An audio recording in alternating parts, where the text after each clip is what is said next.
আর তারেক রহমানের চোখের সামনে খালেদা জিয়ার মৃত্যু হয়, অবশেষে খালেদা জিয়ার ভিডিও প্রকাশ হয়। দর্শক এখানে দেখতে পাচ্ছেন তারেক রহমান ও খালেদা জিয়ার মৃত অবস্থার সেই ভিডিও ফুটেজটি প্রকাশ হয়। বড় সর্বনাশ হয়ে গেল জিয়া পরিবারের, একেবারে শেষের শুরুটা দেখে ফেললো বিএনপি। তারেক রহমান বিশাল একটি সত্য নিউজ প্রকাশ করে তার মার বিষয়ে।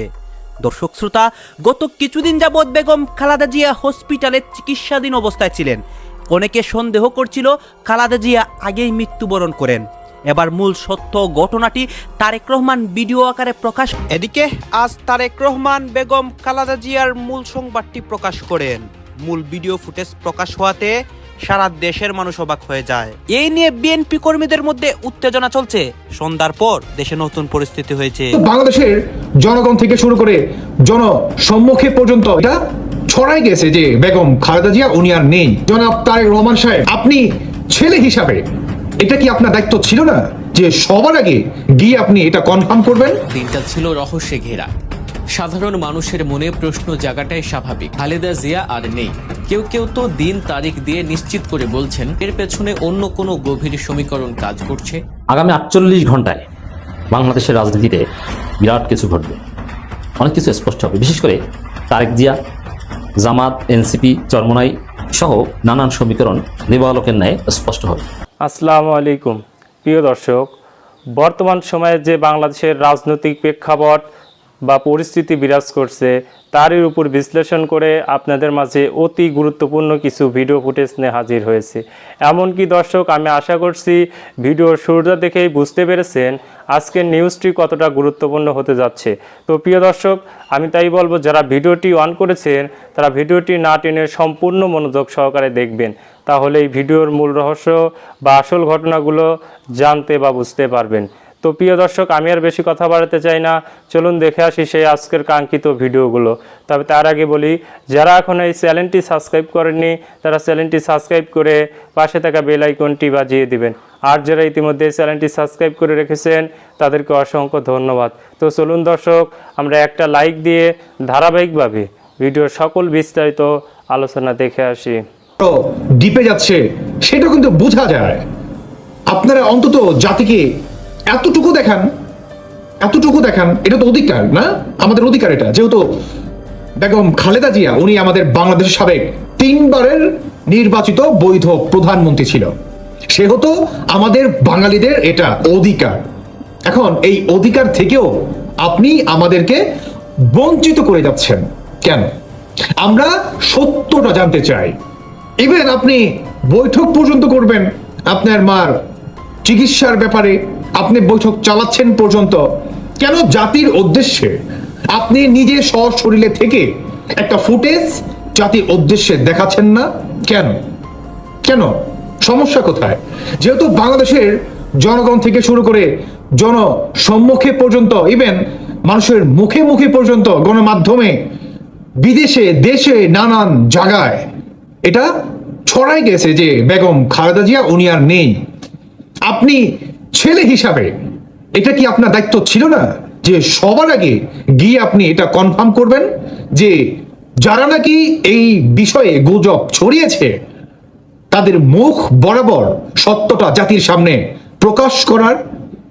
এটা কি আপনার দায়িত্বর ভিতরে ছিল না? আচ্ছা, বাদ দিলাম যে উনি বাংলাদেশের 3 বার সাবেক প্রধানমন্ত্রী ছিল, বাদ দিলাম, তর্কের খাতিরে বাদ দিলাম। উনি তো আপনার মা হয়। আপনি একজন ছেলে হয়ে এটা কি আপনার দায়িত্ব নয় যে আপনি জাতির উদ্দেশ্যে সত্যটা প্রকাশ করবেন? আমরা সত্যটা জানতে চাই, কারণ এটা আমাদের বাঙালিদের অধিকার। হোক সেটা শেখ হাসিনা, হোক সেটা আওয়ামী লীগ, তিনি বাংলাদেশের সাবেক 3 বারের প্রধানমন্ত্রী ছিলেন। দলবিদ, জাতবিদ নির্বিশেষে উনি বাংলাদেশের প্রধানমন্ত্রী ছিলেন। দ্যাট মিনস এটা আমাদের অধিকার, গোটা বাঙালি জাতির অধিকার। সেই অধিকার থেকে আপনি বঞ্চিত করে যাচ্ছেন একটা জাতিকে। শুধুমাত্র গণমাধ্যমের মাধ্যম দিয়ে আমরা শুনতে পাচ্ছি যে ভিতরে ডক্টরদেরকে নিয়ে বৈঠক চলছে বেগম খালেদা জিয়ার চিকিৎসার ব্যাপারে, বাংলাদেশে হবে না বিদেশে হবে। যদি হাদি এখানটা বুলেট যায়, এখানটা বের হয়ে আসে, তার কন্ডিশন যদি মিনিটে মিনিটে বাংলাদেশের গণমাধ্যমগুলা জাতির মাধ্যমে প্রকাশ করতে পারে, জাতিকে জানাতে পারে বেগম খালেদা জিয়ার 1 থেকে 2 মিনিটের আপনি এখন নিজে আসছেন, আপনি সহ একটা ফুটেজ কি আমরা ডিজার্ভ করি না? বাংলাদেশের জনগণকে এটা প্রত্যাশিত নয়? বলুন, এটা কি জনগণের অধিকার না? অধিকার নয় কি বলেন? তাহলে কেন এত প্রতারণা? বিএনপির নেতা কর্মীরা অনেকেই যেমন তেলের ডিব্বা নিয়ে ছুটছেন, মিডিয়াও কিন্তু এখন ছুটছে তারেক রহমানের পিছনে। বাংলাদেশের সংকটের শেষ নেই। নতুন করে সম্ভবত গণমাধ্যম একটা সংকটে পড়লো। কেন পড়লো দেখেন, দৃশ্যত মনে হবে যে গণমাধ্যম তো খুব স্বাধীন, তারা স্বাধীনভাবে এখন তারেক রহমানের লাইভ কাভারেজ দিচ্ছে, কিন্তু এটা কি বাড়াবাড়ি না? মানে এরকমই কি হওয়ার কথা? মানে গণমাধ্যমের সংবাদ কাভারেজ কি এরকমই হওয়ার কথা? দর্শক, আমরা একটু বিশ্লেষণ করি। বাস্তবে একটা ঘটনা ঘটেছে, সেটা হলো যে গণমাধ্যম আক্রান্ত হয়েছে। পরিবর্তিত বাংলাদেশে বা নতুন বাংলাদেশে গণমাধ্যমের উপর এরকম হামলা, এটা অকল্পনীয় ছিল। বরং সবাই যার যার স্বাধীনতার মতন সে মত প্রকাশ করবে, এটা ছিল প্রত্যাশিত। কিন্তু কয়েকটা ঘটনা ঘটে গেছে। গত 1 বছরে একটা উগ্রপন্থার উদ্ভব ঘটেছে, চরমপন্থার উদ্ভব ঘটেছে, যেটাকে বলা হচ্ছে যে তৌহিদি জনতা। তো তৌহিদি জনতার টার্গেট কি?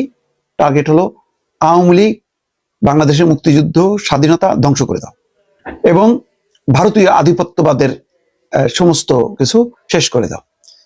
তো সেটা করতে যে আওয়ামী লীগ, ভারতীয় আধিপত্যবাদ, এমন একটা ধোঁয়া তোলা হলো যে এখানে শুধুমাত্র মনে হচ্ছে যে ইসলাম একটা ফোবিয়া তোলা হলো। সেই ফোবিয়াতে আক্রান্ত হচ্ছে অনেকগুলো বিএনপি বাদে অনেকগুলো গণতান্ত্রিক প্রতিষ্ঠান, সংগঠন। গণমাধ্যমের উপরে ধারাবাহিকভাবে আক্রমণ চলেছে। গণমাধ্যমের এখন যে অস্তিত্বগুলো আছে আমরা দৃশ্যমান, সেটা অধিকাংশই গত 15 বছরে আওয়ামী লীগের শাসনে লালিত পালিত বা জন্ম সেটি হয়েছে। হওয়াতে গণমাধ্যম নিজে নিজেই দুর্বল হয়ে গেছে, যেহেতু রাজনীতির প্রেক্ষাপট বদল হয়ে গেছে। আগে তারা যেটা করেছে, একচেটিয়া ভাবে শেখ হাসিনাময় এমন ভাবে তারা বয়ান তৈরি করছে যে গুরুত্বপূর্ণ ইস্যুতে যখন নির্বাচন আসতো তখন একযোগে তারা ক্ষমতাসীনদের পক্ষে বয়ান তৈরি করতো, ক্ষমতাসীনদের পক্ষে যত রকম প্রচার প্রপাগান্ডা সব করতো, আর বিরোধী দলকে রীতিমতো ভিলেন বানাতো। আর বাকি সময়টা তারা এই ওয়াসার দুর্নীতি, ওই রাজুকের দুর্নীতি, সরকারের অমুক মন্ত্রী তমুক মন্ত্রী, এগুলি দিয়ে তারা আসলে এক ধরনের হিপোক্রেসির মধ্যে ছিল। বিএনপির ভারপ্রাপ্ত চেয়ারপারসন জনাব তারেক রহমান শরীফ ওসমান হাদির কবর জিয়ারত করেছেন। এটা আপাত দৃষ্টিতে ভালো মনে হলেও এখানে চরম আপত্তিকর কাজ করেছেন তারেক রহমান হিমসেলফ, যার প্রতিবাদ জানাতে আমরা বাধ্য। দর্শক, আসলে তিনি যা করেন ইদানিং দেখছি যে মাখিয়ে ফেলেন। তিনি এখন জনভোগান্তির কারণ। রাস্তায় বাচ্চা প্রসব হয় তারেক রহমানের কারণে। কি দরকার এভাবে চলার? শেখ হাসিনা চলতো, আমিরে জামাত চলেন, কারো কারণে 6-7 ঘন্টা জ্যাম হয়। আপনাকে কে অধিকার দিয়েছে মানুষকে এভাবে কষ্ট দেয়? আপনি কে এই রাষ্ট্রের ইউনুসকে কেন্দ্র করে কোনোদিন কোথাও জ্যাম হয়েছে শুনেছেন? যে প্রফেসর ইউনুস আসছেন জ্যাম হয়েছে। তো তারেক রহমানকে ঘিরে এই অনাকাঙ্ক্ষিত পরিস্থিতি তৈরি হচ্ছে, যার জবাব তারেক রহমান ব্যালটের মাধ্যমে পাবেন নিঃসন্দেহে। শরীফ ওসমান হাদির কবর জিয়ারত করতে গিয়েছেন, কিন্তু এখানে যা করেছেন সেটা মেনে নেওয়া যায় না। প্রথম কথা হচ্ছে যে কার কবর জিয়ারত করতে যাচ্ছেন এটা তার খেয়াল রাখতে হবে। আর কবর জিয়ারত করতে যাওয়া মানে এখানে মুনাফিকি চরিত্র থাকলে তো হবে না। আপনার দলের ছাত্রীরা ওসমান হাদিকে হত্যাযোগ্য করেছে, তাকে ঘেটু বলেছে, গালাগালি করেছে। আপনার দলের আপনার আস্থাভাজন ছাত্রী পর্নস্টার জনি সিং না কার সাথে তুলনা করে। নীলুফার চৌধুরী মনি আপনার অত্যন্ত ক্লোজ। শরীফ ওসমান হাদিকে ব্যাং, গিনিপিগ থেকে শুরু করে অকথ্য ভাষায় গালাগালি করে। আপনার বিশ্বস্ত, আপনার অন্যতম প্রধান আইনজীবী ব্যারিস্টার কায়সার কামাল ওসমান হাদির শুটারকে আদালত থেকে অযৌক্তিকভাবে প্রভাব খাটিয়ে জামিন করিয়ে আনেন, আর আপনি কবর জিয়ারত করতে যান। আপনার দলের মহাসচিব চেনে না, আপনার লোকজন কেউ জানাজায় যায়নি, আপনি কবর জিয়ারত করতে যান। এ থেকে প্রমাণিত হয় যে আপনার কবর জিয়ারত লোক দেখানো, আন্তরিক কোনো কবর জিয়ারত না। ঠিক আছে, লোক দেখানো কবর জিয়ারতে গিয়েছেন, কিন্তু যাওয়ার আগে ইনকিলাব মঞ্চ চমৎকার বার্তা দিয়ে দিয়েছে। ইনকিলাব মঞ্চ বলেছে যে তারেক রহমান আসবে। ইনকিলাব মঞ্চের নেতা যখন বক্তব্য দিচ্ছিলেন তখন কর্মীরা উত্তেজিত হয়ে যাচ্ছেন। তারেক রহমানের নাম শুনেই জনতা উত্তেজিত হয়ে যায়, না তাকে দরকার নাই, কে তারেক রহমান? কিন্তু ইনকিলাব মঞ্চের নেতৃবৃন্দ শান্ত করে বলেছেন যে না, তারেক রহমান আসবেন, আসুক। মানে এমন একটা অবস্থা, তারেক রহমানকে কবর জিয়ারত করতে দেওয়া ঠিক হবে না, অনেকটা এরকম পারসেপশন অনেকের মধ্যে, ক্ষোভ থেকে। এটা অবশ্যই অনুচিত, কবর জিয়ারত যে কেউ করতে পারে, কিন্তু পারসেপশনটা এরকম। সেখানে ইনকিলাব মঞ্চ স্পষ্ট করে বলেছে যে আপনি আসবেন, আপনার কাছে আমার কথা থাকবে, আমাদের কথা থাকবে। ব্যারিস্টার কায়সার কামালকে বহিষ্কার করেন আর নীলুফার চৌধুরী মনিকে বহিষ্কার করেন। এর মানে হত্যার রহস্য উদ্ঘাটনের দাবিতে অবস্থান কর্মসূচি, সেখান থেকে বিএনপি নেতা নেত্রীদের দিকে ইনকিলাব মঞ্চের ইঙ্গিত, আর তারেক রহমান কবর জিয়ারত করতে যান। এর মানে হিসাব কিন্তু এলোমেলো হয়ে গেছে। প্রিয় দর্শক, আমি আশা করছি ভিডিওটি সম্পূর্ণ মনোযোগ সহকারে দেখেছেন। সেই সাথে ভিডিও সম্পর্কিত কোনো তথ্য বা মতামত থাকলে কমেন্ট বক্সে জানিয়ে যাবেন। আজকের মতন এখানেই শেষ করছি। ফিরে আসছে আগামী দিনে নতুন একটি টপিকস নিয়ে। সে পর্যন্ত সবাই ভালো থাকবেন। আল্লাহ হাফেজ।